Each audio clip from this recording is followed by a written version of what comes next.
आज की इस वीडियो में हम सर्विलेंस असिस्टेंट की प्रिपरेशन के लिए जो पास्ट पेपर है 2025 जो 2025 का पास्ट पेपर था और उसमें जो सेक्शन था जो जनरल नॉलेज में से क्वेश्चन आए हैं ना, हम उसको इसमें डिस्कस करेंगे। ठीक है।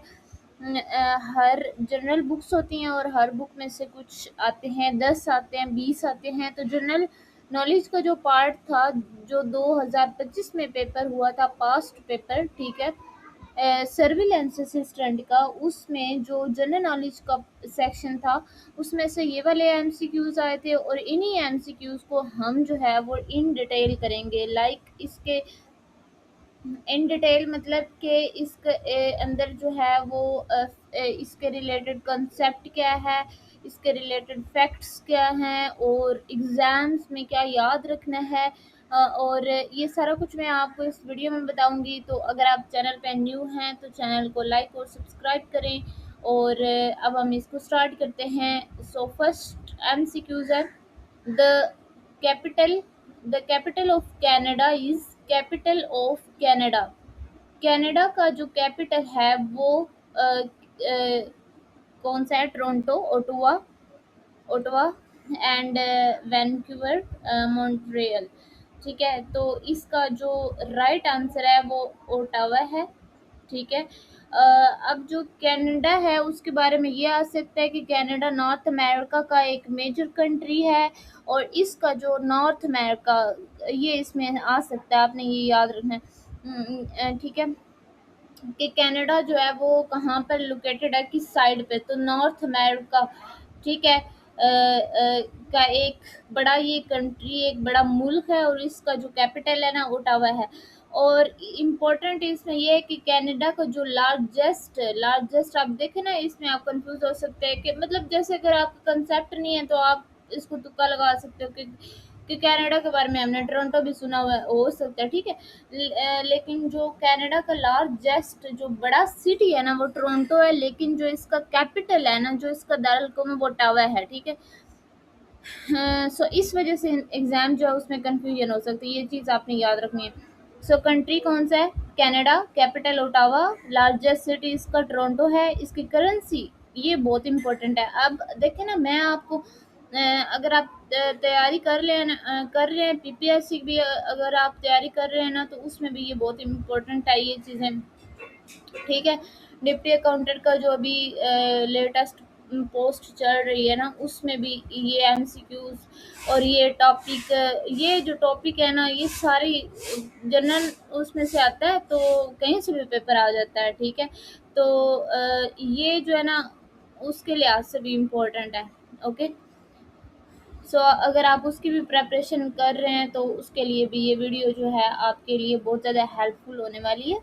अच्छा, इसकी करेंसी क्या है? कैनेडियन डॉलर, जो कनाडा की करेंसी है, कैपिटल है। और अब हम देख रहे हैं कि इसकी करेंसी क्या है। कैनेडियन डॉलर है। उसके बाद कनाडा के बारे में आ सकता है कि इसकी लैंग्वेज क्या है, ऑफिशियल लैंग्वेज कनाडा की क्या है। ठीक है। तो आप इंग्लिश एंड फ्रेंच, ठीक है, इंग्लिश और फ्रेंच है, ये आप नोट्स बना सकते हैं। अच्छा, इसी तरह जो है वो कनाडा का अगर आ गया है कि इसका क्या है कैपिटल, इसी तरह ऑस्ट्रेलिया का आ सकता है कैनबेरा, उसका है। यूएसए का आ सकता है जिसका है वाशिंगटन डीसी। ठीक है।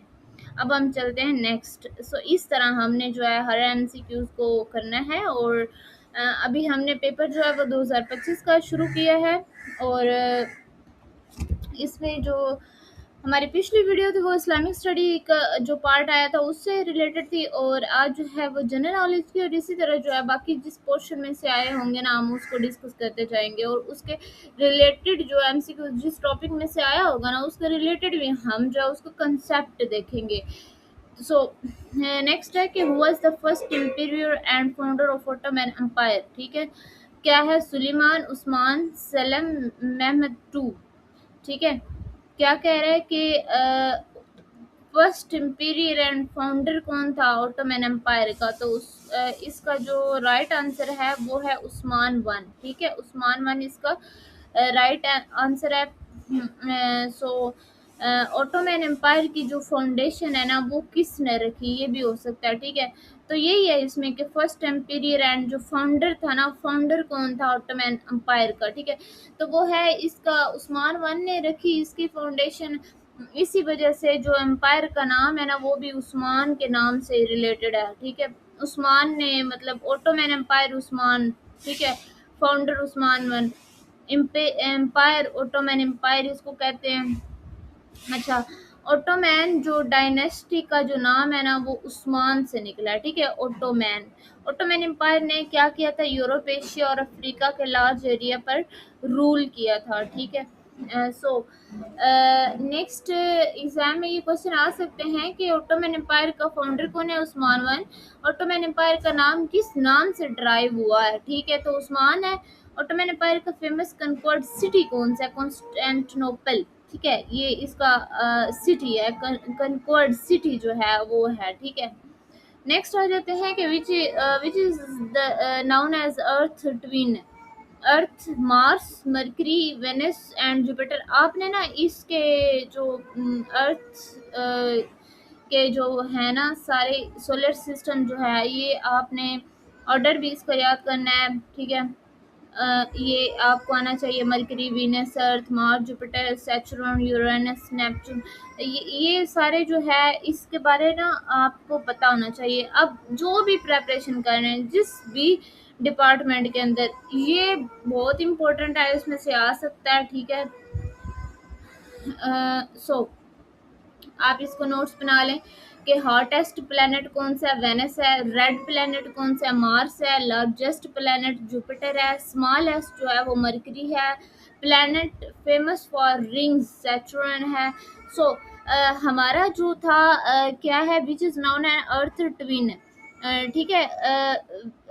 इसका जो आंसर है वो वेनस है। वेनस को जो अर्थ का ट्यून क्यों कहा जाता है, वेनस और जो अर्थ है उसमें कुछ इंपॉर्टेंट सिमिलैरिटीज हैं, ठीक है। पहले मरकरी है और उसके बाद वेनस और फिर अर्थ जो है वो थर्ड नंबर पे है। दोनों इनमें सिमिलैरिटी क्यों है, ट्विन क्यों है, वो मैं आपको बताती हूँ। दोनों का जो साइज है वो रिलेटिवली सिमिलर है। दोनों जो है वो रॉकी प्लैनेट्स हैं।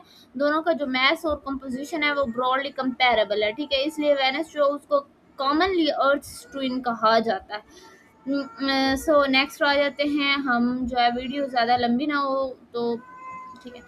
अच्छा, which country is known as land of rising sun, कौन सा कंट्री जिसको लैंड जमीन ऑफ राइजिंग सन कहा जाता है, चाइना को, जापान को, साउथ कोरिया, थाईलैंड। सो किसको कहा जाता है, जापान को। लैंड ऑफ राइजिंग सन कौन सा है, ये बहुत इंपॉर्टेंट है, आपने याद रखना है कि लैंड ऑफ राइजिंग सन किसको कहा जाता है, जापान को कहा जाता है। पेपर में जो है इसका जो आंसर था वो जापानी है। अब इसको क्यों कहा जाता है, जापान को land of sun rising sun कहा जाता है। जापान जो वो ईस्ट एशिया में लोकेटेड है और पैसिफिक ओशन में जो आइलैंड है ना उस पर मुश्तमिल है, ठीक है। और जो कंट्री है ये जापान है, इसके रिलेटेड आ सकता है कि land of rising sun Japan को कहा जाता है। उसके बाद इसका कैपिटल क्या है, टोक्यो है। इसकी करेंसी क्या है, येन है। इसका फेमस जो निक नेम है वो है लैंड ऑफ राइजिंग सन। और जो कॉन्टिनेंट है वो ये रीजन किस में है, एशिया में। अब कंट्रीज के जो निक नेम है ना वो भी आपने याद रखना है। जैसे अब जापान है उसको लैंड ऑफ राइजिंग सन कहा जाता है। इजिप्ट जो है उसको गिफ्ट ऑफ द नील कहा जाता है। पाकिस्तान को लैंड ऑफ द प्योर कहा जाता है। श्रीलंका को पेरल of the Indian ocean. China को कहा जाता है मिडिल किंगडम। अफगानिस्तान को कहा जाता है ग्रेवियर्ड ऑफ एम्पायर्स, ठीक है। ये बहुत इंपॉर्टेंट है, आप इसको नोट्स बना लें, आपके काम आएगा, ठीक है। कोई भी पेपर होगा ना उसकी प्रिपरेशन के लिए आपको काम आएगा, सिर्फ सर्विलेंस असिस्टेंट के काम नहीं आएगा, ठीक है। The great barrier reef is located, great barrier जो रीफ है ना is located in which country, so New Zealand, Australia, Indonesia and Malaysia. So इसका जो राइट आंसर है वो ऑस्ट्रेलिया है, ठीक है। इसका राइट आंसर है ऑस्ट्रेलिया है। ग्रेट बैरियर रीफ, ये जो है ना ग्रेट बैरियर रीफ ऑस्ट्रेलिया की नॉर्थ इक्वेस्ट्रियन कोस्ट के पास लोकेटेड है। ये जो है ना, ये दुनिया का जो मोस्ट फेमस जो कोरल रीफ सिस्टम है ना, उसमें से एक है। कंट्री ये कौन सा है? ऑस्ट्रेलिया है। लोकेशन इसकी क्या है? Northern coast of Australia. Type कौन से टाइप का है? कोरल रीफ सिस्टम है। नियर बाय सी कौन सा है? Coral sea. इसके बारे में आप सर्च करें, आपको जो है अगर वर्ड्स मुश्किल लगे हैं तो आपको जो है वो मिल जाएंगे। अच्छा, ऑस्ट्रेलिया का जो लार्जेस्ट सिटी है वो है सिडनी है, लेकिन जो इसका कैपिटल है वो कैनबरा है। ठीक है, नेक्स्ट हम चलते हैं अपना universal donor has the blood group. Universal donor जो है वो कौन सा ब्लड ग्रुप होता है? A plus, O negative, A B plus, B plus. ठीक है, यूनिवर्सल डोनर जो है वो कौन सा होता है? O negative. ठीक है, ब्लड ग्रुप को commonly A B O system और आर एच फैक्टर के बेस पर क्लासिफाई किया जाता है। मेन जो है वो ए बी ओ ग्रुप होता है। ए होता है, बी होता है, ए बी होता है और ओ होता है। ठीक है, और आर एच फैक्टर का मतलब होता है कि पॉजिटिव होते हैं, नेगेटिव होता है। ठीक है, यूनिवर्सल रेड सेल डोनर ये होता है ओ नेगेटिव। ठीक है, और जो यूनिवर्सल रेड सेल जो रेसिपिएंट होता है ना, वो पॉजिटिव होता है, ए बी पॉजिटिव। ठीक है, अच्छा नेक्स्ट, ये जो टर्मिनोलॉजी है ना, ये specifically red blood cell transfusion compatibility के कॉन्टेक्स्ट में यूज होती है। ठीक है, सो हम नेक्स्ट चलते हैं कि करेंसी ऑफ कजाकिस्तान। करेंसी क्या है? रबल है, येन, रियाल। अब ये देखें, करेंसीज भी कंट्रीज की आती हैं। जनरल नॉलेज में से ये इस तरह के क्वेश्चन बन सकते हैं। Okay, so what is the currency of Kazakhstan? Tangy है इसकी करेंसी। और जो डिटेल है इसकी, कंट्री ये आ सकता है, कजाकिस्तान की करेंसी कौन सी है? उसकी टेंगी है। उसके बाद इसका कैपिटल आ सकता है कि इसका जो कैपिटल है ना वो है Astana, S A S T A N I A. ठीक है, करेंसी जैसे अब यहाँ पर मैं ना कुछ और भी करेंसीज आपको बता देती हूँ। जैसे पाकिस्तान है ना, उसकी रुपी है। जापान की येन है। चाइना की युआन है। यूके की पाउंड स्टर्लिंग है। यूएसए की डॉलर है। सऊदी अरेबिया की रियाल है। यूएई की दिरहम है। बांग्लादेश की टका है। कजाकिस्तान की टेंगी है। रशिया की रबल है। सो नेक्स्ट चलते हैं, which language has the most native speaker world wide? कौन सा कह रहा है कि which language has the most native speaker? तो मैंटेरियन, चाइनीज, इंग्लिश, हिंदी, स्पेनिश। सो राइट आंसर बी है। ये ना यहाँ जो सबसे इम्पोर्टेंट वर्ड है वो है नेटिव स्पीकर। ठीक है, वो कह रहा है कि कौन सी लैंग्वेज जो है, which language has the most native speaker world wide?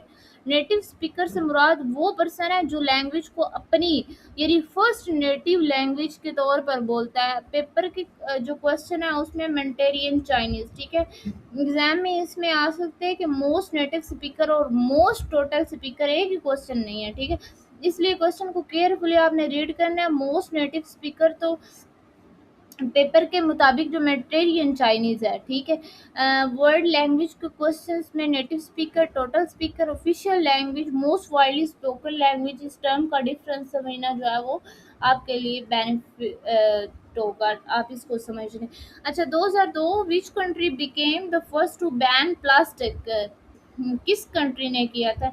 Aiming to reduce environmental pollution. तो प्लास्टिक को किसने बैन किया? Bangladesh, Pakistan, Sri Lanka. Right answer B है, बांग्लादेश।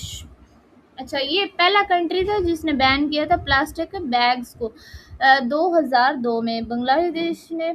और बांग्लादेश जो है वो इन्वायरमेंटल जीके में प्लास्टिक बैग बैन के हवाले से फेमस है। ठीक है, 2002 में बांग्लादेश ने जो है वो प्लास्टिक शॉपिंग बैग के अगेंस्ट बैन इंट्रोड्यूस किया, पर्टिकुलरली इन्वायरमेंटल कंसर्न्स की वजह से। ये इम्पोर्टेंट क्यों? Plastic pollution. ठीक है, इसमें वो सारा कुछ आ जाता है। अच्छा, आपने क्या याद करना है कि 2002 में बांग्लादेश ने क्या बैन किया था? Polythene bag ban, plastic polythene यानी कि प्लास्टिक बैग। ठीक है,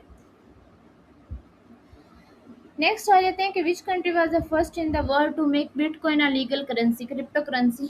ई स्लैब्डर, जर्मनी, स्विट्जरलैंड और यूएसए। ठीक है, आंसर सी, ई स्लैब्डर है कि which country was the first in the world to make bitcoin a legal currency, किस कंट्री ने, तो ई स्लैब्डर ने। अच्छा, जो ई स्लैब्डर क्रिप्टो करेंसी और बिटकॉइन के हवाले से इंटरनेशनली फेमस हुआ जब उसने बिटकॉइन को लीगल टेंडर के तौर पर अडॉप्ट किया। अच्छा, बिटकॉइन क्या है? एक क्रिप्टो करेंसी डिजिटल एसेट है। क्रिप्टो करेंसी क्या है कि एक ब्लॉकचेन टेक्नोलॉजी पर बेस्ड डिजिटल करेंसी की कैटेगरी है। लीगल टेंडर का क्या मतलब होता है कि ऐसी करेंसी या पेमेंट होती है फॉर्म जिसे लॉ के अंडर जो है वो रिकग्नाइज्ड पेमेंट के तौर पर यूज़ किया जा सकता है, subject to the relevant legal framework. ठीक है, सो नेक्स्ट जो हमने इसमें देखा, capital of Canada Ottawa, Ottoman empire founder कौन था, उस्मान वन, अर्थ ट्विंस कौन सा है, वेनिस है, land of rising sun Japan को आ जाता है, great barrier reef Australia, universal dollar और नेगेटिव कजाकिस्तान की करेंसी क्या है, टेंगी है, मोस्ट नेटिव स्पीकर कहाँ पे है, मेंटेरियन चाइनी है, प्लास्टिक किसने बैन किया, बांग्लादेश ने, first bitcoin legal tender country कौन था, ई स्लैब्डर। सो यहाँ पर हमारा कंप्लीट हुआ है। अगर आपको वीडियो से कुछ भी फ़ायदा हुआ और आपने देखी हो तो कमेंट सेक्शन में आपने लाजमी बताना है।